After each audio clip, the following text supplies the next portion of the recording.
Oke teman-teman, bersama saya channel Lotus Hukum. Kita akan belajar tentang hukum yang ada di Indonesia. Tentunya Indonesia adalah negara hukum, maka kita sebagai warga negara Indonesia wajib mempelajari hukum. Supaya apa? Supaya kita tuh tahu hukum apa aja yang ada di Indonesia. Tentu kita tidak akan bahas tentang hukum perdata pidana saja, tetapi yang lebih menarik lagi kita akan membahas mengenai hukum Islam juga. Bagi teman-teman yang ingin masuk kuliah jurusan hukum, tentunya kalian harus paham dulu. Di sini kita akan membahas tentang pengantar ilmu hukum terlebih dahulu. Setiap negara pasti menerapkan hukum. Untuk apa? Agar terciptanya keadilan yang ada di masyarakat. Agar hukum itu tidak tumpah tindih. Katanya hukum itu tajam ke bawah, tumpul ke atas. Nah, maka dari itu kita akan belajar mengenai apa saja sih yang ada di dalam hukum itu. Maka dari itu jangan lupa untuk teman-teman klik like and subscribe channel Lotus Hukum di bawah ini. Karena apa? Subscribe itu gratis, tidak bayar loh. Mari sama-sama kita belajar hukum dari awal sehingga kita paham apa saja hukum yang ada di Indonesia. Oke teman-teman, langsung saja kita akan bahas. Materi kali ini adalah materi penghantar ilmu hukum.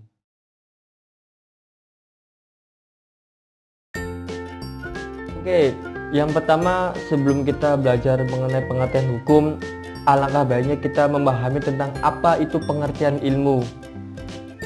Secara umum, gambaran umum, ilmu itu adalah usaha-usaha sadar untuk menyelidiki, menemukakan, dan meningkatkan pemahaman manusia dari berbagai segi kenyataan dalam alam manusia. Itu ilmu secara umum. Jadi kita jangan sampai terkecoh ya teman-teman. Ilmu dan pengetahuan itu tentu berbeda. Kadang kita itu berkata ilmu dan pengetahuan itu sama, tapi beda loh ilmu dengan pengetahuan itu. Nah, apa perbedaan ilmu dengan pengetahuan? Kita lihat secara rincinya. Ilmu adalah sesuatu yang diyakini. Diyakini apa? Diyakini kebenarannya atau dugaan yang kuat atas kebenarannya. Itu jadi ada dugaan yang kuat atas kebenaran, itu adalah ilmu. Lantas apa itu pengetahuan? Pengetahuan adalah sesuatu yang diketahui oleh manusia, baik dinyatakan benar atau tidak. Jadi kalau pengetahuan itu sekedar kita tahu tentang masalah contoh ada laptop ataupun HP ataupun elektronik lainnya. Kita hanya sekedar tahu itu namanya laptop, itu tahu namanya HP, tahu itu namanya motor, tahu itu namanya mobil. Nah, itu adalah pengetahuan kita. Kita cuma sekedar tahu. Makanya sesuatu yang diketahui oleh manusia. Bahkan anak kecil juga tahu itu namanya mobil, itu namanya motor, dan sebagainya. Itu pengetahuan. Tetapi kalau ilmu, itu ada dugaan yang kuat atas kebenaran. Itu motor. Ciri-ciri motor ada apa? Ada mesin misalkan, ada bannya, ada spion, ada tempat duduknya atau jok dan sebagainya. Nah, itu lebih memperdalami. Jadi kalau secara gambaran umumnya gitu supaya kita paham, ilmu itu adalah kita itu bisa berpikir secara radikal. Ya, jadi kita paham detail apa yang akan kita objek apa yang akan kita amati itu. Nah, itulah yang saya belajar dari filsafat seperti itu. Jadi ilmu adalah sesuatu yang diyakini kebenarannya, kita benar-benar yakin atas ilmu tersebut. Karena apa? Kita tahu secara detail. Itu adalah gambaran ilmu. Kalau pengetahuan, kita hanya sekedar tahu saja. Itulah yang saya dapatkan dari belajar ilmu filsafat. Oke, selanjutnya setelah kita paham tentang apa pengertian ilmu dan apa perbedaan ilmu dengan pengetahuan, langsung saja kita masuk apa itu pengertian hukum. Hukum adalah suatu sistem yang di dalamnya terdapat norma-norma dan aturan-aturan yang mengatur tingkah laku manusia. Jadi, suatu sistem yang di dalam itu ada aturan dan norma. Untuk mengatur siapa? Ya tingkah laku manusia, itu adalah tujuan hukum. Nah, ada juga mengatakan Hukum merupakan aturan yang tertulis maupun tidak tertulis. Tertulis itu seperti kayak undang-undang, seperti itu. Tidak tertulis yaitu hukum adat. Nah, yang dapat mengatur masyarakat yang dikenai sanksi apabila ada yang melanggarnya. Jadi, kalau ada hukum pasti ada sanksi. Jika ada yang melanggar, otomatis akan dikenakan sanksi. Nah, dengan adanya hukum, tingkat kejahatan itu pasti akan berkurang. Karena apa? Pemegang kekuasaan tidak dapat berlaku sewenang-wenangnya karena telah dibatasi oleh hukum. Selain itu, hukum membantu untuk melindungi hak dan kewajiban setiap warga negara. Maka dari itu, hukum itu yang paling terpenting nih. Hukum itu sistemnya harus kuat. Kalau sistem sudah kuat, otomatis itu bisa dijalankan dengan baik. Kalau sistemnya tidak kuat, otomatis hukum itu pasti akan tumpang tindih. Kan tidak benar lah istilahnya seperti itu. Nah, pejabat karena sudah diatur maka tidak akan seenaknya, tidak bisa karena kita ada undang-undang korupsi ya, ada KPK. Maka dari itu pejabat tatkala korupsi ketahuan KPK akan ditangkap. Maka pejabat tidak bisa seenaknya saja merugikan masyarakat banyak. Nah, artinya kalau misalkan hukum sudah jelas, masyarakat sudah paham, kita bisa menjalankannya. Dan siapapun yang melanggar, baik pejabat, baik masyarakat biasa, itu wajib dikenakan sanksi. Karena kita ada namanya asas equality before the law. Semua orang itu di hadapan hukum itu sama. Nanti kita akan bahas apa saja asas-asas yang ada di Indonesia. Selanjutnya, pengertian hukum menurut para ahli. Yang pertama, menurut Profesor Dr. Van Kan, hukum merupakan keseluruhan peraturan yang sifatnya memaksa, yang bertujuan melindungi kepentingan manusia dalam masyarakat. Nah, seperti yang tadi dijelaskan, itu tuh memaksa kepada siapa? Memaksa kepada para pejabat, pada masyarakat. Untuk apa? Untuk ya taat pada aturan hukum, untuk melindungi semua. Jadi yang dilindungi itu bukan hanya masyarakat, pejabat juga dilindungi. Jadi seperti itu, untuk kepentingan bersama, seperti itulah. Nah, yang kedua yaitu menurut Ahmad Ali.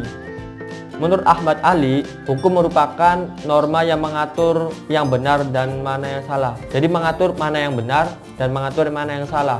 Ini benar, ini salah, itu diatur menurut hukum. Dan pembuatannya dilakukan oleh pemerintahan dalam bentuk tertulis dan tidak tertulis. Memiliki ancaman hukuman jika melanggar norma tersebut. Jadi yang membuat itu bukan semua orang, hanya lembaga eksekutif dan yudikatif saja. Ya, jadi kita sebagai masyarakat biasa tidak bisa membuat hukum biasa sendiri. Bisa membuat hukum tapi untuk diri sendiri. Ataupun bagi hukum yang tidak tertulis mungkin bisa ya. Hukum tidak tertulis itu seperti hukum adat. Hukum adat yang ada di beberapa wilayah itu memang ada, itu tidak tertulis tetapi ya itu sudah dijalankan karena kesepakatan bersama. Nah, yang selanjutnya itu menurut Immanuel Kant. Menurut Immanuel Kant, hukum adalah keseluruhan peraturan yang dibatasi oleh hak orang lain.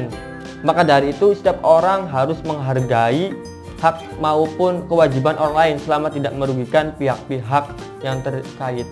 Artinya kita itu harus melindungi, ya, menghargai hak dan kewajiban orang lain. Orang lain ada hak untuk hidup. Orang lain ada hak untuk berpendidikan. Orang lain ada hak untuk bekerja dan sebagainya. Jadi antara satu sama lain itu selalu melindungi hak dan kewajibannya. Masyarakat mempunyai hak untuk apa? Mempunyai kewajiban apa? Pejabat mempunyai hak kewajiban apa? Nah, itu sama-sama kita melindunginya. Jadi jangan sampai pejabat menindas rakyat, ya, masyarakat menindas pejabat, ya bagaimana, kan susah. Maka dari itu antara pejabat dan masyarakat harus sinkron, ketemu gitu. Maka di sini akan timbul saling memahami, tidak ada curiga satu sama lain. Nah, itu menurut para ahli ya. Kita hanya 3 saja. Setelah kita tadi pengertian hukum menurut keseluruhan dan juga pengertian hukum menurut para ahli, bisa kita simpulkan bersama-sama. Jadi setelah kita pelajarin hukum itu ya, khususnya hukum yang ada di Indonesia, kita bisa dapat simpulkan yakni hukum adalah seperangkat peraturan untuk mengatur tingkah laku manusia dalam kehidupan bermasyarakat, dan bagi yang melanggarnya akan dikenakan sanksi. Jadi mengatur tingkah laku manusia, bukan tingkah laku hewan. Kalau teman-teman atau semuanya tidak mau diatur, itu berarti kalian bukan manusia, tapi hewan. Karena apa? Yang diatur adalah tingkah laku manusia. Ya, dalam kehidupan bermasyarakat, kita itu hidup bermasyarakat. Tidak mungkin kan kita hidup di hutan belantara. Ya bisa saja kita di hutan belantara karena kita misalkan nggak punya seorang, ya silakan saja itu sih. Tapi kita itu hidup di masyarakat, maka ada norma masyarakat ya. Kita dengan tetangga seperti apa, kita dengan teman seperti apa, itu adalah kita diatur tingkah lakunya itu. Kita tidak bisa seenaknya saja berbuat ya setelah kita, misalnya kita ingin berbuat seperti itu, ya kita tidak bisa. Karena apa? Ada yang dibatasi. Boleh kita melakukan sesuatu, tapi kita harus tanggung jawab. Jika kita misalkan ibaratnya merugikan orang lain, ya kita pasti akan dikenakan sanksi seperti itu. Karena apa? Hukum itu pasti ada sanksi bagi yang melanggarnya. Nah, itu adalah pengertian hukum secara keseluruhan dan menurut para ahli yang dapat kita simpulkan bersama. Selanjutnya yaitu ada karakteristik hukum atau ciri-ciri hukum. Jadi tidak semua hukum itu bisa dikatakan hukum kalau tidak ada ciri-ciri hukum. Nah, adapun ciri-ciri hukum atau karakteristik hukum, yang pertama adalah bersifat memaksa. Setiap orang wajib hukumnya mematuhi setiap aturan yang ada tanpa terkecuali. Jadi semua orang itu wajib mematuhi tanpa terkecuali. Hukum tidak melihat golongan, suku maupun ras, yang kita kenal dengan asas equality before the law. Jadi semua orang itu di hadapan hukum itu sama, tidak memandang itu golongan dari mana, suku mana, ras mana, masyarakat mana, dan sebagainya. Nah, itu ciri yang pertama, bersifat memaksa. Ciri yang kedua, terdapat sanksi. Nah, jadi hukum itu di sisi lain bersifat memaksa, itu adanya sanksi. Ketika orang melanggar peraturan yang telah ditetapkan, mereka harus mematuhinya. Jika melanggar, akan mendapatkan sanksi atau hukuman kepada pelaku yang dapat membuat mereka jera. Artinya, kalau misalkan orang tersebut melanggar lantas tidak ada hukuman, dia tidak akan jera dong kalau seperti itu. Makanya kalau ada orang yang melanggar pasti ada hukuman. Baik hukuman, karena di Indonesia itu hukuman itu macam-macam ya, tergantung dari kasusnya, kasus pidana ataupun kasus perdata ataupun kasus Islam. Maka pasti ada hukuman di situ. Nah, yang pertama bersifat memaksa, yang kedua terdapat sanksi, yang ketiga adanya perintah dan larangan. Jadi ciri-ciri hukum yang ketiga ada adanya perintah dan larangan, merupakan hal yang harus dipatuhi dan hal yang tidak dapat dilakukan di masyarakat. Artinya adanya perintah dari atasan gitu yang membuat hukum ini, dan ada juga larangan. Jadi larangan apa? Larangan untuk tidak melakukan perbuatan tersebut. Kalau kita melakukan, maka kita akan dikenakan sanksi. Nah, itu adalah karakteristik dari hukum.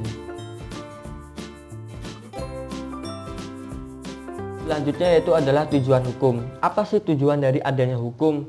Tentu dong kita membuat sesuatu tanpa ada tujuan. Nah, hukum dibuat pasti tentunya ada tujuan. Apa saja tujuannya? Yang pertama, tujuannya hukum yaitu terwujudnya ketentraman, ketertiban, dan kesejahteraan di masyarakat. Jadi adanya hukum itu tentu masyarakat harus tentram gitu, tertib dan sejahtera gitu hidupnya itu. Yang kedua, kemakmuran masyarakat akan terjamin. Jadi tidak ada cekcok satu dengan yang lain.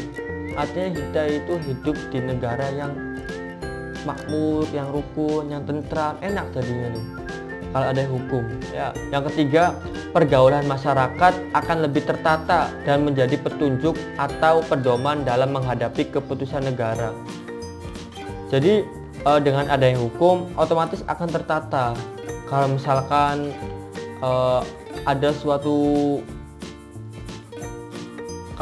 ada suatu undang-undang yang memang menurut masyarakat ini kurang pas gitu. Ya, hukum mengatur boleh kita berdemonstrasi, tapi demonstrasi juga ada aturan-aturannya, harus izin ke pihak kepolisian dan sebagainya. Tentu juga saran pada para pejabat negara, kalau misalkan para pejabat didemonstrasi oleh masyarakat, tentu dong kalian harus ibaratnya terima dengan lapang dada, menyambut mereka dengan baik.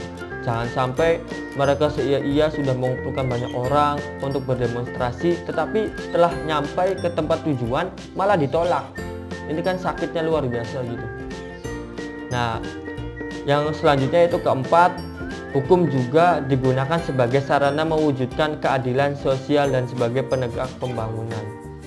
Nah, inilah tujuan daripada hukum. Yang intinya adalah tujuan daripada hukum itu untuk menciptakan keadilan bagi seluruh rakyat Indonesia yang tercantum dalam Pancasila sila kelima, yakni keadilan sosial bagi seluruh rakyat Indonesia.